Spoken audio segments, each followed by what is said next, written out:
Hello বন্ধুরা, তোমাদের সবাইকে নিয়ে আবারও অনেক দিন পর আমার রান্নাঘরে আমি হাজির হয়ে গেলাম। অনেক দিন পর এলাম তোমাদের সবাইকে নিয়ে।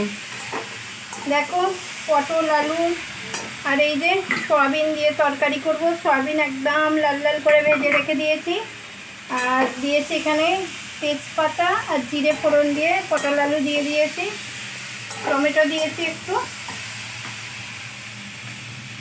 আর এই যে একটু আদা বাটা দিলাম, অল্প করেই দিলাম আদা বাটাটা। আর কি দেবো বলো তো বন্ধুরা, আমার ডিনারের মেনু হচ্ছে আজকে পটল আলু সয়াবিন দিয়ে তরকারি, আর এই দেখো বাঁধাকপির তরকারি। বাঁধাকপি গরম মানে পড়ার পরে আর কি খাওয়াই হয়নি, কারণ গরমেতে বাঁধাকপি আর ফুলকপি খাওয়া তুলেই দিয়েছিলাম, কিন্তু আমার বরমশাইয়ের শখ হয়েছে বাঁধাকপি খাবে, আবার নিয়ে এসেছে, বাধ্য হয়ে করতেই হলো, কি আর বলবো বলো। আর এই যে দেখো আমার রুটি হয়ে গেছে, কারণ বাঁধাকপি দিয়ে আমি রুটি ভালোবাসি না, মুড়ি খেতে ভালোবাসি, সেই জন্য আমি মুড়ি খাবো বলে অল্পই রুটি হয়েছে, মানে আমার মেয়েদের জন্য আর আমার বরের জন্য। আর এইখানে এই যে আমার বরমশাই নিয়ে এসেছে মিঠাই, তোমাদের আগেও বলেছি আমার বরমশাই 4টে করেই মিঠাই আনে, আমি বেশি খেয়ে নেওয়ার ভয়ে। আর এই যে আছে টক দই, টক দইটা আমি ঘরে পাতি। অ্যাকচুয়ালি টক দই কী বলো তো, রাত্রে খাওয়া একদমই উচিত না, কিন্তু আমাদের করার কিছু নেই। আমার মেয়ে জবে যায়, আমার বর যায় ডিউটি, সেই জন্য ওদের বলি যে তোমাদের টিফিনে করে দিয়ে নিয়ে যাও, বলে মানে জলমল হয়ে কী বলে, জল কেটে যাবে না কি বলে, টক দই নিয়ে যেতে চায় না, যাই হোক কাজে, সেই জন্য আমরা রাত্রিরেই খাই টক দইটা। কিন্তু টক দই দুপুরবেলা খেলেই ভালো হয় আর কি। আর এই যে আম কাটবো, আমও রেখে দিয়েছি, কিন্তু এখন টাইম পাচ্ছি না, বোঁটা কেটে আর কি, মানে এইখানটা কেটে জলে দেব। আম দেখবে জলে ভিজিয়ে রাখলে সেই একটা আমের কিট মতো থাকে কেমন একটা, সেটা হয় না জলে ভিজিয়ে রাখলে অনেকক্ষণ। তোমাদের সঙ্গে কথা বলতে বলতে একটুখানি এ দিয়ে দিই মির্চি পাউডার, অল্পই দিলাম, কারণ বেশি ঝাল হয়ে যাবে। আর এই যে একটু জিরে পাউডার দিলাম,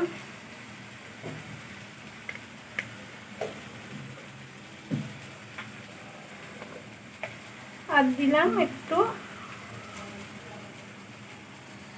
ধনিয়া পাউডার, আর লবণ আর হলদি পাউডার যখন ভাজছিলাম পটল আলুটা তখন দিয়ে দিয়েছিলাম, সেই জন্য আর দেব না।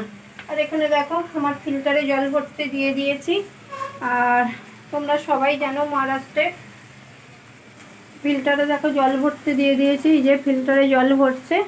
আর তোমরা সবাই জানো মহারাষ্ট্রে জলের খুব অভাব, সেই জন্যই দেখো মানে এই জলটা আমি বালতিতে আর কি রেখে দিই, ফেলে দিই না, ওটা ওয়াশরুমে আর কি ইউজ করে নিই ওটা,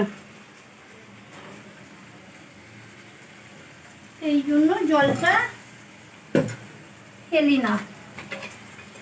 আর একটু দিয়ে দিলাম চিনি।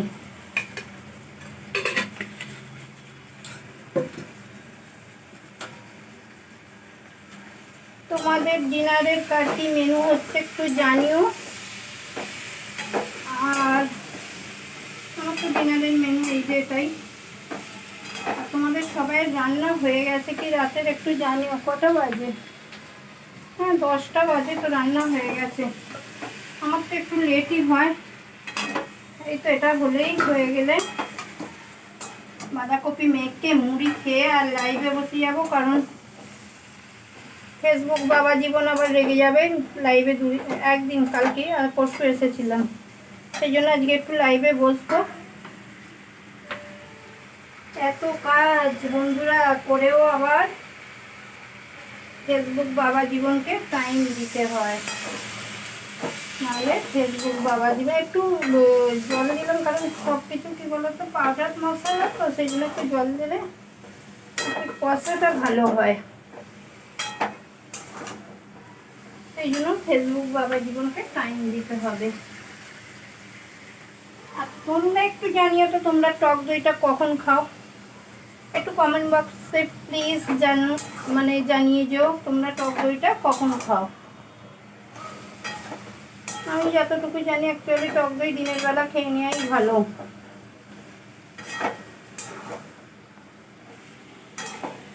তোমাদের সঙ্গে কথা বলছি আর বন্ধুরা আমি হাঁপিয়ে যাচ্ছি গো।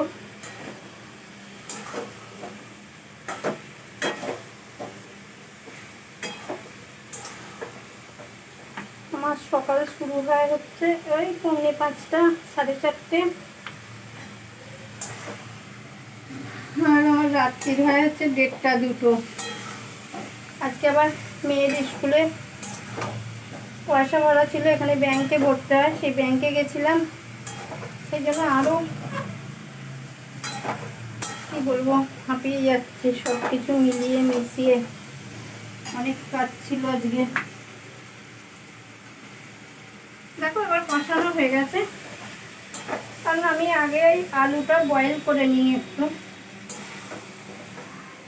বয়েল করে আর কি জলটা ফেলে দিই, যাতে না মুটি হয়ে যায় আলুর জল খেয়ে। সেই জন্য তোমরাও তাই করবে বন্ধুরা,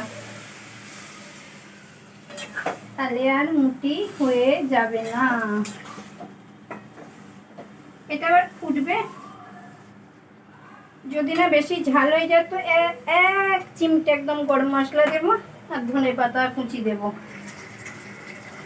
এখন আমাকে বোতল ভরতে হবে, আমগুলো কেটে জলে ফেলতে হবে, একটু বেশি করে জল দিয়ে দিলাম যাতে টকবক টকবক করে ফুটে তাড়াতাড়ি হয়ে যায়। এই যে তাহলে একটু ফুটুক, তারপরে চাপাটা দেবো, চাপা দিয়ে দেবো, হয়ে যাবে তাড়াতাড়ি। আর আমি 11টায় লাইভে আসি বন্ধুরা, তোমরা যদি পারো তো একটু আমার লাইভে জয়েন করো সবাই, যারা যারা এই ভিডিওটা দেখবে একটু জয়েন করো। প্রচণ্ড গরম গো, কালকে গরমের জন্যই আসতে পারিনি গো। কালকে এখানে আমাদের এখানে মানে কীরকম ধরনের গরমটা ছিল বলবো গো, পুরো জ্বালা করা গরম ছিল আমাদের এখানে, সেই জন্য কাল আর লাইভে আসা হয়নি। ও আবার স্যালাড কাটবো, মানে শসা গাজর।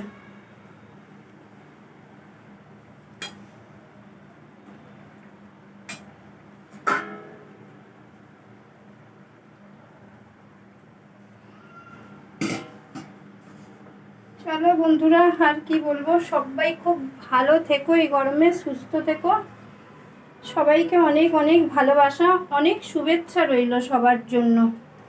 আর অবশ্যই আমার এই মিনি ব্লগটা যদি তোমাদের ভালো লাগে একটা লাইক কমেন্ট, কারণ তোমাদের একটা কমেন্ট আমাকে আরও বেশি উৎসাহিত করে। তোমাদের একটা কমেন্টের আশা আমি রইলাম। চলো টাটা বাই বাই, খুব ভালো থেকো, সুস্থ থেকো, শুভরাত্রি।